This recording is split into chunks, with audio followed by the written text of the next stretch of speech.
Welcome to the Orvis Guide to Fly Fishing. In this show, we'll continue to explore where to find trout in streams. As you'll discover, there's much more to finding trout than just looking at rocks and currents.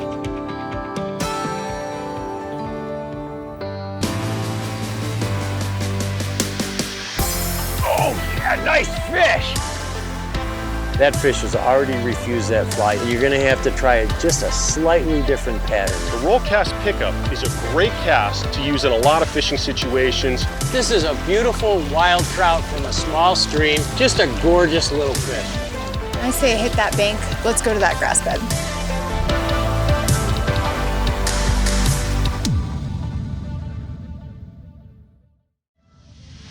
The Orvis Guide to Fly Fishing is supported by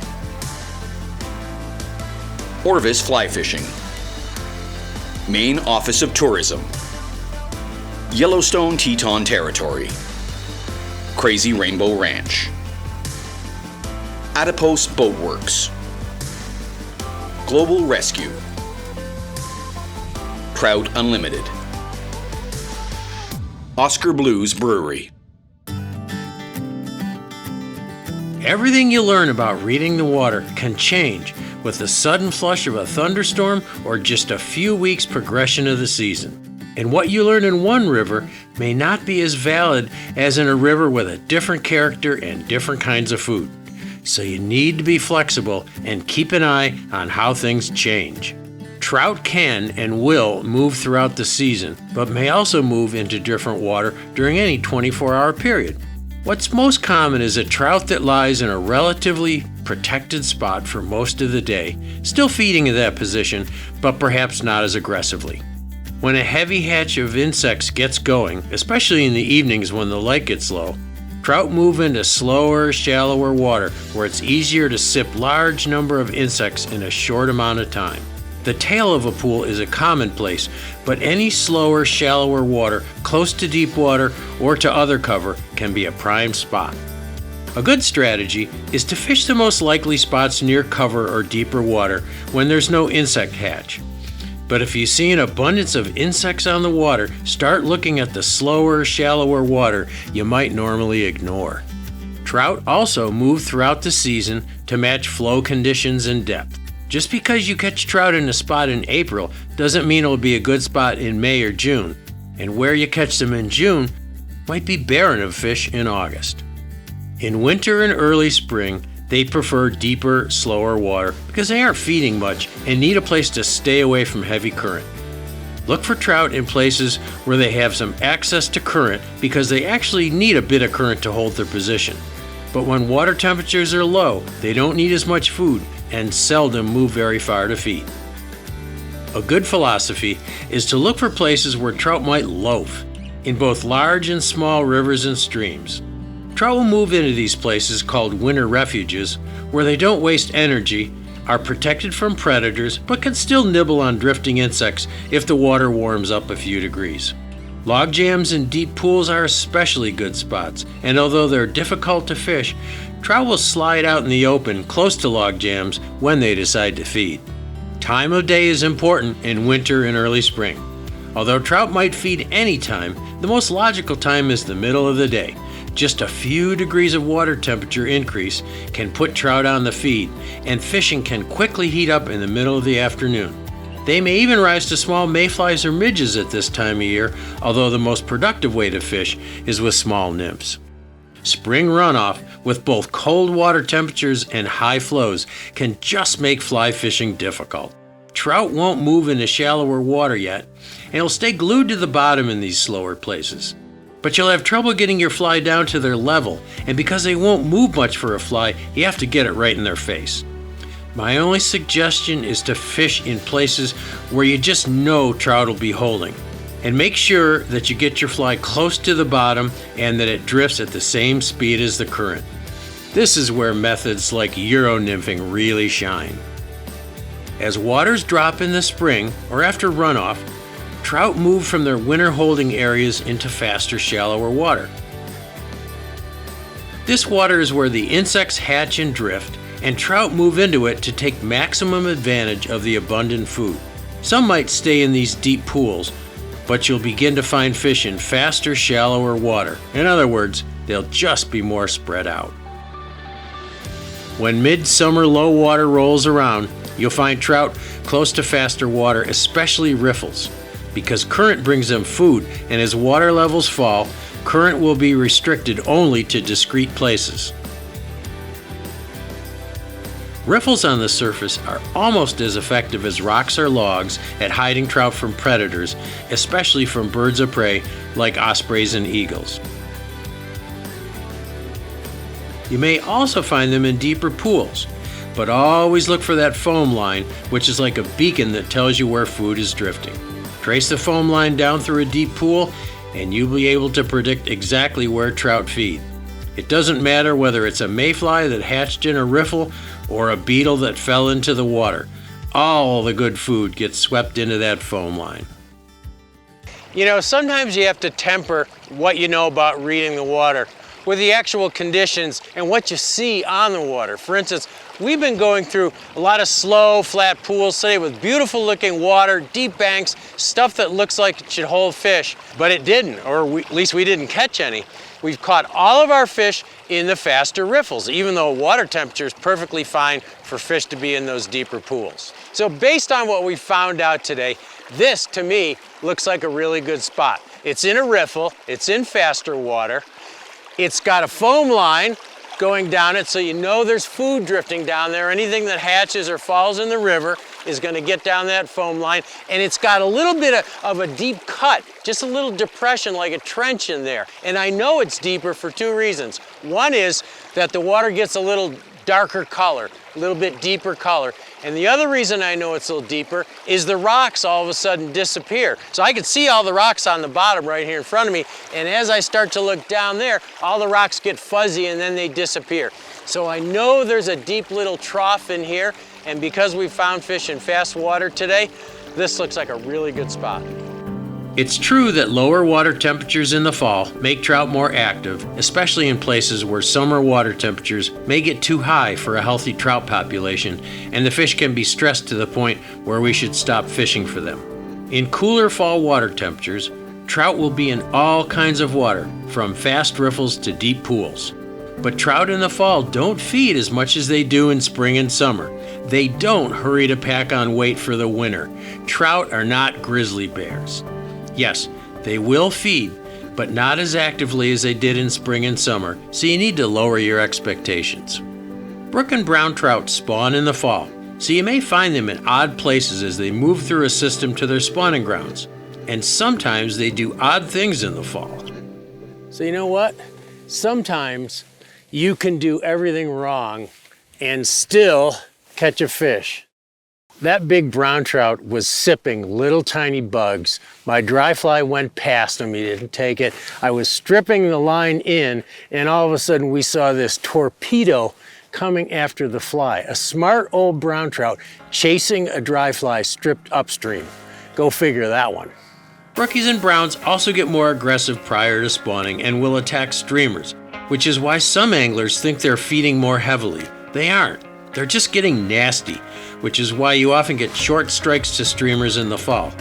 These fish are not eating, but merely trying to get potential threats out of their way. Some of them move only 50 yards for spawning, while others migrate many miles. What happens when you get a big rainstorm and the water in your river is dirty and 2 feet higher than it was last week? What happens to the fish? And can they still be caught? Trout have adapted to floods for hundreds of thousands of years, and they're seldom bothered by high water. They don't get washed away. As the water gets higher, the velocity at the surface gets much faster, but those little 1 foot per second niches they occupy don't change much. The water velocity changes very little near the river bottom. Trout will either wait it out in their normal resting places, or they'll move into slower, shallower water along the banks. If they just hang tight in deeper water, they're tough to catch because you just can't get a fly down to them with all that fast water on the surface. You have to wait until the water drops or fish with a lot of weight to get your fly down to them. Those that move into the banks can be caught if you make careful casts into shallow water. Even if the water is high and dirty, you may see fish rising, but if not, work a nymph carefully. even in places that might have been dry before the rainstorm. A great tactic to use during high water is a streamer fished actively. When streams flood, minnows and crayfish get pushed out of their normal haunts and get disoriented. They're much more vulnerable to predators, and trout sense this and often go on the prowl.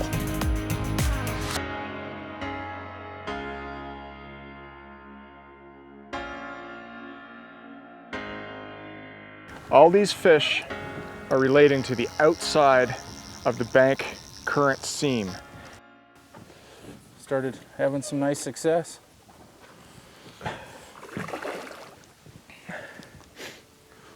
They do want down in that grass. They do, protection, right? Yep.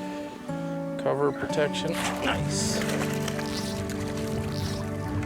Good fish. Great combo. Good healthy fish.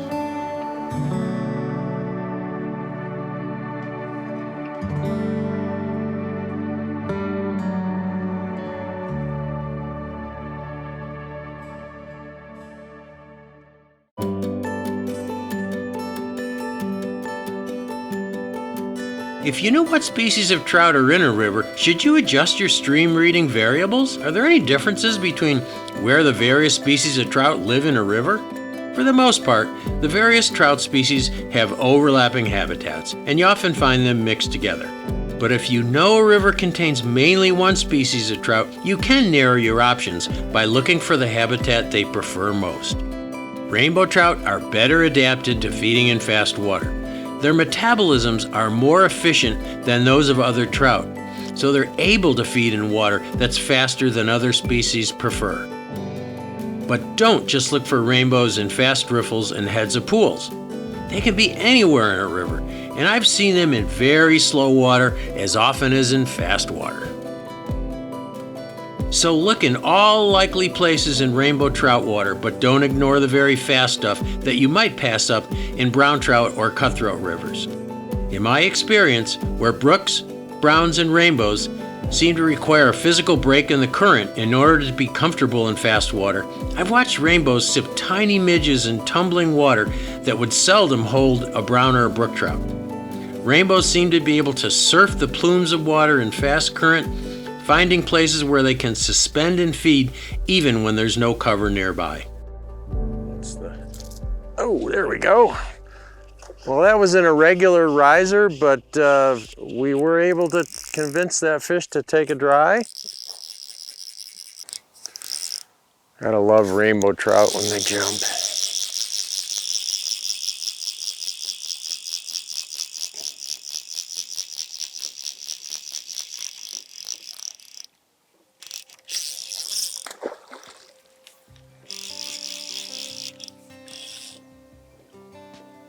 God, these North Platte fish are all just so beautiful. Hefty fish. I don't think we've caught a small fish since we've been here. Hey, we might land this one for us. This is looking promising. That's a pretty fish. Yeah. Nice. Yeah. There's one to the net. Nice job. Rainbows also seem to be more migratory than other species, even in smaller rivers where there's no outlet to a big lake or the ocean. In the tiniest mountain river, they can often act like miniature steelhead. They may be in one stretch of river today and gone a few days later. So when you fish rivers with rainbow trout, don't be afraid to move around a lot, even if you caught a bunch in this pool last week. Rainbows and cutthroats often interbreed. And in many rivers with both species, you may find hybrids. Most of these look more like rainbows, but they have a telltale red cut mark on the bottom of their jaws. Although biologists tell us that it is almost impossible to tell a true cutthroat or rainbow without a DNA analysis, I found that if a fish looks more like a rainbow, it behaves more like a rainbow. And if it looks like a cut, it will act more like a cutthroat. Brown trout evolved in the slower, richer waters of Europe and are more likely to be in the slower parts of pools and runs than in the very fast water. Although I've caught plenty of them in fast water, as long as there are little pockets of slower water somewhere. But you'll find them more often closer to structure and in slower water than rainbows. Unlike other trout species, they seem to be more like binge feeders. If there's not a hatch or otherwise abundant food, they may kick back and be difficult to take at some times of day. We like to call them moody. Also, brown trout are much more likely to feed in periods of low light than other species, early in the morning, just before dark, and at night.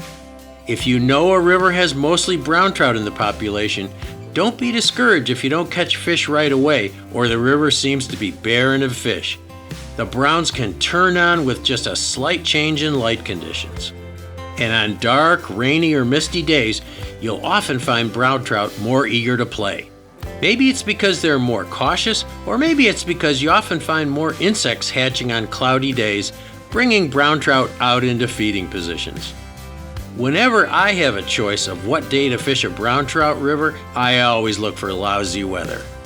Cutthroat trout, although they're closely related to rainbows, prefer slower water, similar to that where you find brown trout. Like browns, they often prefer to feed close to cover, especially the large ones. One aspect of cutthroats you should be aware of is that they like to feed in very shallow water, especially during a hatch. When cutthroats are around, pay careful attention to water that is even shallower than that 2 to 4 foot depth where we usually look for trout. I've watched them feeding in riffles with their backs out of the water. Cutthroats are very surface oriented, and in rivers where you find them, a dry fly is almost always your best choice.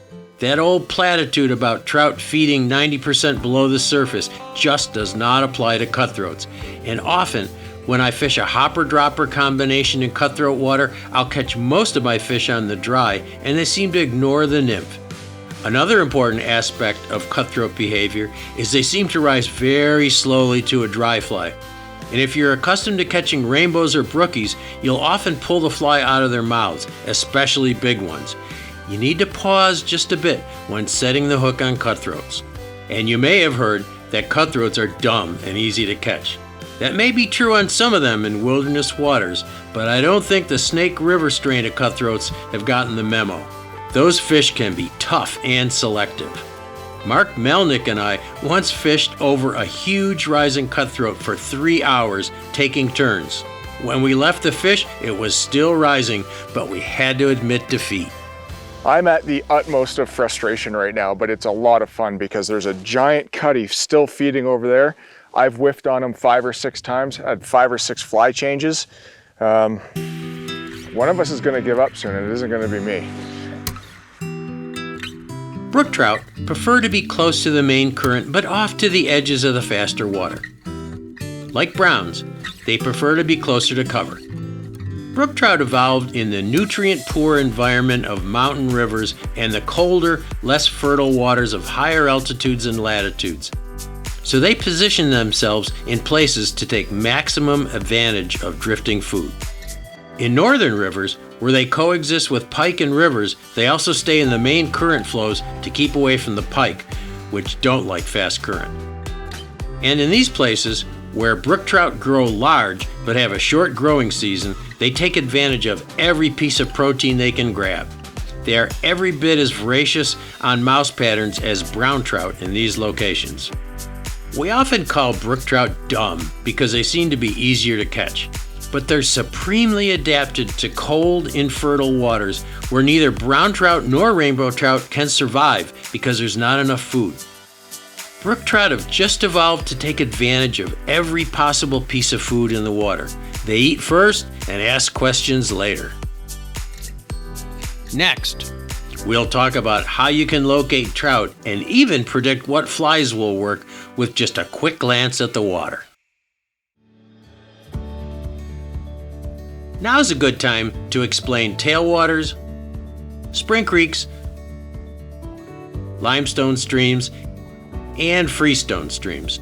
These are non-scientific terms that anglers use to divide trout streams into various classes based on the source of a river and its geology. The terms are confusing to many people, but these classifications tell us a lot about trout habitat and where to find trout.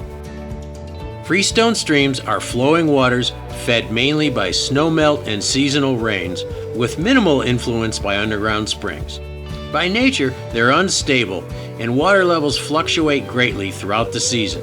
They also typically flow over impermeable rock like shale and sandstone, or crystalline rocks like granite. Dissolved solids will be low, and the pH in these streams is typically on the acidic side. Because of their unstable nature and the lack of dissolved nutrients from the impenetrable rocks, these streams typically have a sparse food supply. Trout grow slower in these streams, and because food is limited, trout will most often be found close to the main current flows that supply food. Although the food supply is sparser than in other kinds of streams, it can be quite diverse. In these streams, you'll find all kinds of aquatic insects, especially bigger varieties of mayflies and stoneflies. Bigger, bulkier flies work well in these streams because trout are accustomed to eating bigger bugs. Terrestrials are also a very important part of a trout's diet because aquatic insects are not as abundant. Because of the sparse food supply, trout will be eager to pounce on most flies if presented properly. You can identify freestone streams by their water color and stability. Water in freestone streams, when they're not in flood of course, will be either crystal clear with little algae on the rocks and no aquatic vegetation, or the water may be stained a tea color from tannic acid derived from snow and rain runoff through woodlands. Also, their banks will show signs of frequent high water. They often have wide gravel banks and signs of recent floods, like driftwood piled up on gravel bars and flood debris high up in the trees. You may have heard the term limestone stream, which is used more commonly in the East. When waters run through limestone or dolomite, calcium and magnesium salts dissolve into the water, producing what we call hard water. In ways that are not completely understood by scientists, these minerals stimulate both plant and insect growth, giving trout a more abundant food supply.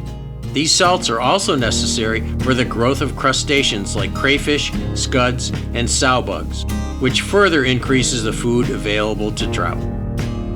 Trout in these streams grow larger, and along with standard insect imitations, flies that imitate crustaceans are very effective. Dissolved solids in these streams can be quite high, and the pH of these waters will be more on the alkaline side. Because of the rich food supply, trout may also feed in places more removed from the main current flow, like backwaters or in slower current. They don't need to lie in the main current to get enough food. Trout will be pickier here about fly selection than in freestone rivers, and frequent fly changes might be necessary. They have a lot of food available, and they can afford to be choosy. Limestone streams will have more aquatic vegetation than freestone streams, especially in backwaters. You can also identify them because the water almost always has a slight milky tinge from the abundance of dissolved minerals in the water. Spring creeks are streams where most of the water comes directly from underground springs. These typically happen in limestone bedrock because limestone is porous and often forms large underground rivers that eventually come to the surface. The flow in these streams is very stable because they're little influenced by snowmelt or rainfall. This extreme stability, combined with lots of minerals in the water, makes for a perfect environment for trout. Current is typically slow and steady, the water is always clear, and aquatic vegetation is abundant. Water temperatures and flows are nearly constant throughout the season, making for a very rich food supply for trout in a long growing season. With these slower flows, rich food, and constant flows, trout can and will live almost anywhere. Thus, it's very tough to read the water in a spring creek because trout aren't concentrated in certain areas. It's always best to be cautious and look for trout everywhere. And luckily, because of the clear water, you can spot them easily.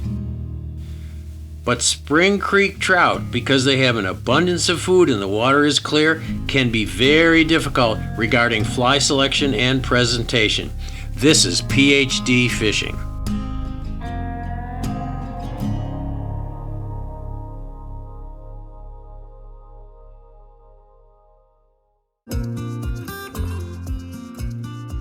Tailwaters are rivers formed by the outflow of a reservoir. When water flows into a deep reservoir, temperature stratifies, with cold water remaining near the bottom even during the heat of the summer. If the water coming out of a dam comes from the bottom of a reservoir, which it usually does, the water will be constant as that in a spring creek, warmer than a freestone river in the winter and colder in the summer. In addition, the reservoirs concentrate nutrients in the water, so the outflow is rich in nutrients and offers trout abundant food. Tailwaters exhibit different characters as they flow downstream from dams. Close to dams, trout have a rich food supply with midges and crustaceans in abundance, and trout occupying many different locations. So like a spring creek, these waters are tough to read. Trout may be fussy about fly patterns, and trout may be found almost anywhere. As you get further downstream from the dam, the food supply gets less abundant but more diverse, with more stoneflies, mayflies, and caddisflies making up the insect food.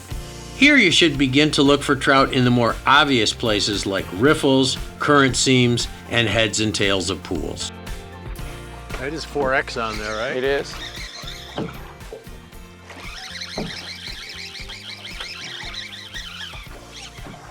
Wow. Yeah, they're hot. Yeah. You can see why I cut the 5 off. Yeah.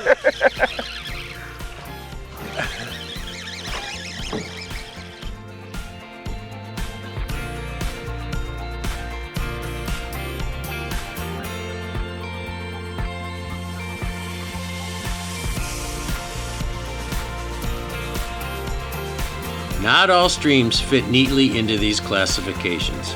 Some tailwaters exhibit more like a freestone character, and others are more productive than spring creeks.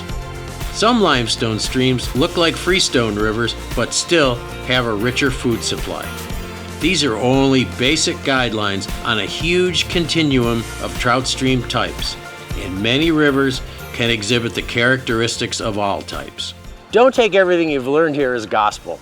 Every trout stream is a little bit different, and the places you find fish in your stream might be a little bit different than the places you've learned here. I've tried to give you just a few tips and tricks on where to look for trout. But when you put it all together and you read the water and you say, I think there's going to be a trout over there, and you put your fly in there and you catch a trout, it's one of the most satisfying parts of fly fishing.